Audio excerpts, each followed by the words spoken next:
Hello and welcome back to Film Exaggeration. Well, it's October, meaning it's the month of horror.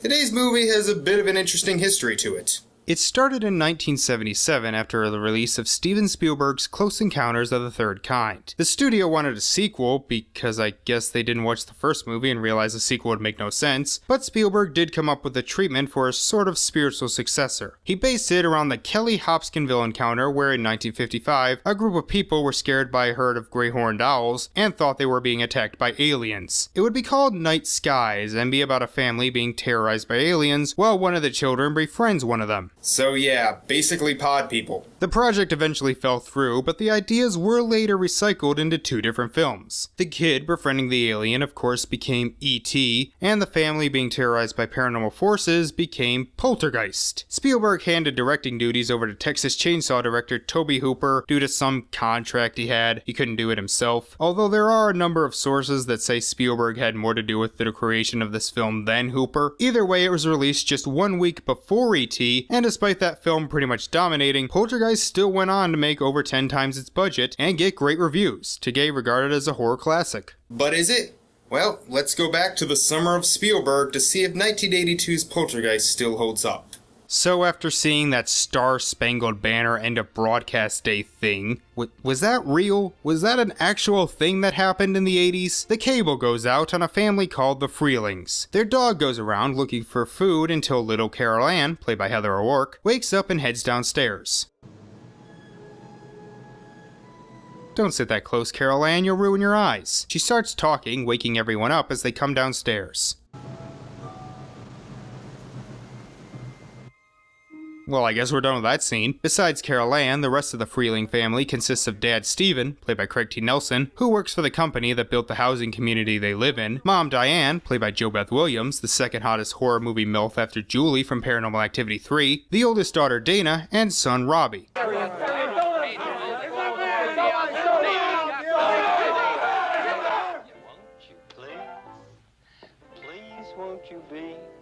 Who the hell is this guy? I don't know about you, but I would much rather watch Mr. Rogers than football. Strange things start happening, including the death of Carol Ann's bird, Tweety.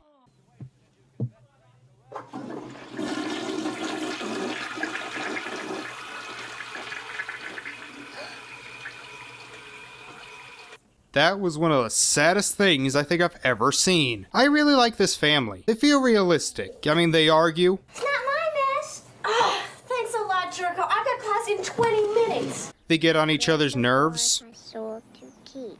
Oh, brother. But they still love each other and want each other to be safe. There's a great scene where Steven tries to calm Robbie's fear of the thunderstorm. You know what you do? When you see the lightning, you count until you hear the thunder. If you can count higher each time, that means the storm's moving away from us. Want to try it? Wow. Okay. One, two, three. Okay, but I bet you next time you're going to be able to count to at least 4 or 5. Well, now that we've gotten to know our family, let's get to the creepy shit. Carol Ann starts talking to the TV again and... My God. The 3D on that thing is amazing!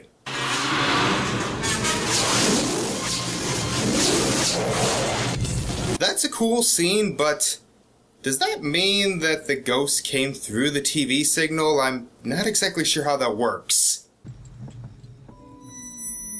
They're here.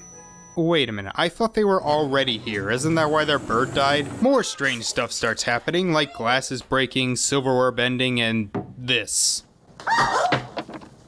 The Afterlife's version of musical chairs is really weird.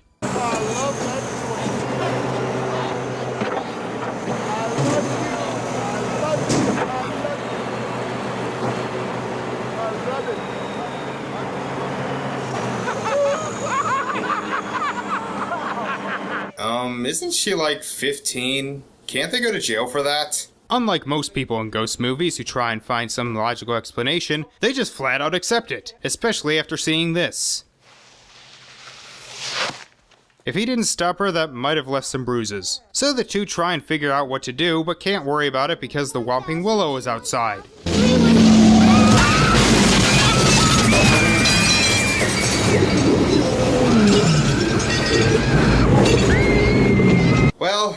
I guess I didn't intend to sleep tonight. As the tree tries to eat him, yeah, it has a mouth, Carol Ann is flown into her closet. They save Robbie.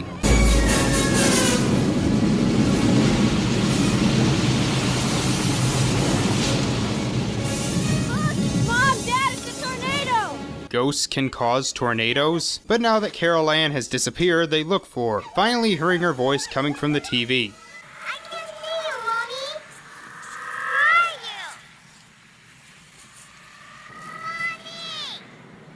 Well, look on the bright side. Your daughter's a TV star. Fuck you people. Stephen goes to a group of experts hoping they can help. Oldest daughter, Dana, she's 16. Oh, so she's 16. Okay, then it's totally cool that those 30-something dudes were hitting on her. Anyway, he takes them home, but it seems they have only gotten worse.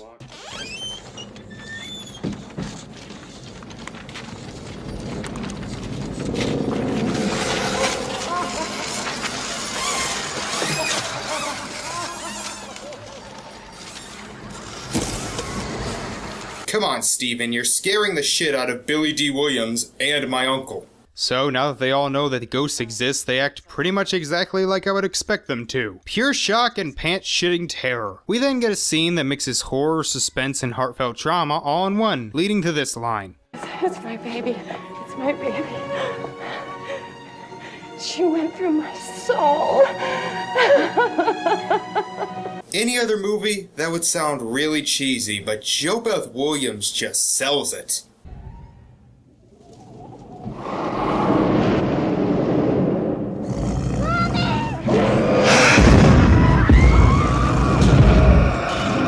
Well, someone's pissed. One of the scientists gets bit, which, does that mean there's the ghost of a lion haunting them? We get some more dramatic moments, but fuck that, let's do some creepy shit.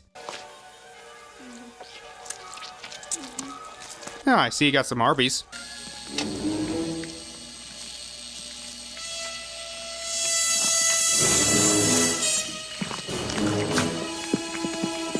The remake of Face Off is more hardcore than I thought it would be.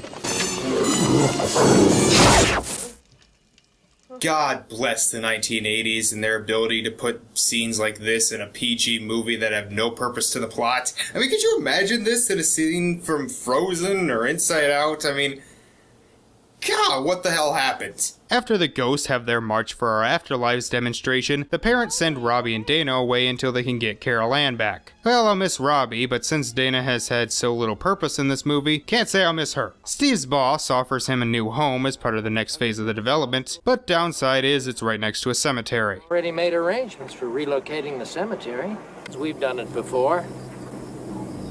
When? In 76. Right down there. I feel like moving those bodies is more trouble than it's worth than just finding an empty space. I mean, I guess you could save time by just moving the headstones, but what company would do that just to save money? They hire a medium named Tangina Behrens, played by Zelda Rubinstein. This woman is awesome. I cannot say enough how amazing this woman is. What's the matter? I was trying to answer her with my mind, and she couldn't hear me. No, I thought you said this Tangina Behrens was an extraordinary clairvoyant. I just don't like trick answers. So she tells them that some evil is using Carol Ann to keep the spirits from crossing over onto the other side. They see that they have to go through the closet to get her, hoping to come out through the ceiling downstairs. I'm not sure how that works, but hey, it's the afterlife, I'll buy it. What do you think you're doing? I'm going in after her! Won't come to you! Let me go! You've never done this before! Neither have you! You're right, you go! I love when a horror movie can have legit laughs in a really intense scene. Diane goes into the void. We don't get to see what's in there, but in a way that makes it creepier. And then this happens.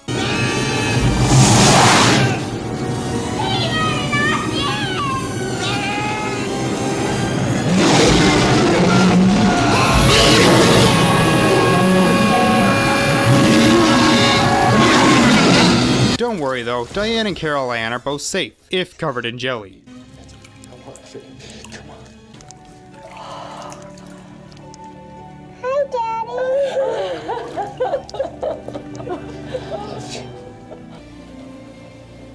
This house is clean.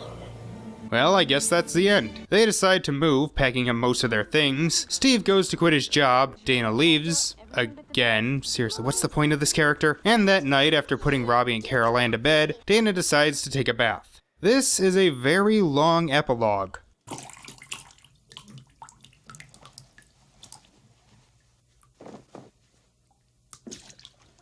Lucky bastard. Okay, you know that's not the end. Who the hell got that thing for you? Why would you keep it at the foot of your bed? Then the clown disappears, leading to one of the most suspenseful, scariest scenes I have ever seen.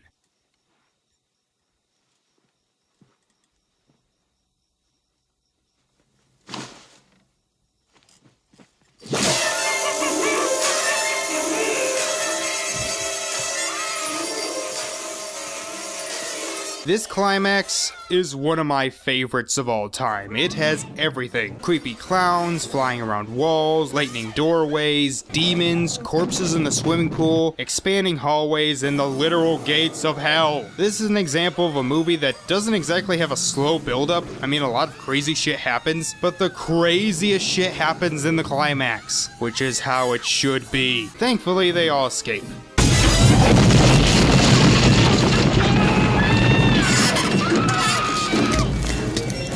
Hey parents, taking your kids to the movies this summer? Well, you can go see this movie about a friendship between a boy and an alien who dresses like a woman and can make bikes fly, and then go see this.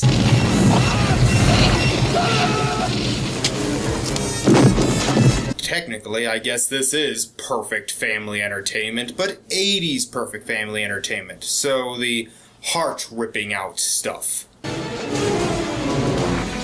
Son of a bitch, you moved the cemetery, but you left the bodies, didn't you? You son of a bitch, you left the bodies and you only moved the headstones! You only moved the headstones! Can you just punch him? What's happening? What's happening? Oh, you know, honey, demons from hell are just attacking the house, pushing up corpses, the usual. So as the neighborhood starts to blow up around them, the house finally kills itself in a very impressive effect. Also, that means everyone in this neighborhood now knows that ghosts exist. Also, they're probably all gonna be homeless soon. The Freelings head to a hotel as they go in to get some sleep.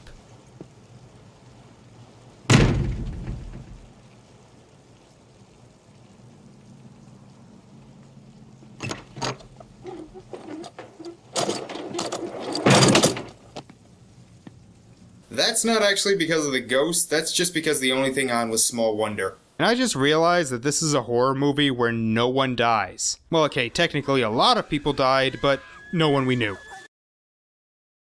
Oh yeah. This is my favorite horror movie of all time, for several reasons. One, it masters both slower, more atmosphere-driven horror and the over-the-top, batshit insane terror. And it never feels tonally inconsistent. But I also just love this family. I find my favorite horror films are the ones that also have a strong family unit. And this certainly delivers with a genuinely likable cast. The cinematography is great, the effects are sometimes a little dated, but mostly hold up, and the music is haunting. I love it and recommend it to anyone who hasn't seen it. Although if you're prone to seizures due to flashing lights, you may want to avoid this. It was followed up by 2 sequels and a remake in 2015 that did not get good reviews, and that's what we'll be looking at next time. But while I'm still here, can I just say, please release a DVD or Blu-ray with actual bonus features? I don't give a shit about freaking paranormal investigators. I want to see behind the scenes footage, okay? But anyway, thank you all for watching, and I will see you next time. Hopefully with better lighting. Bye.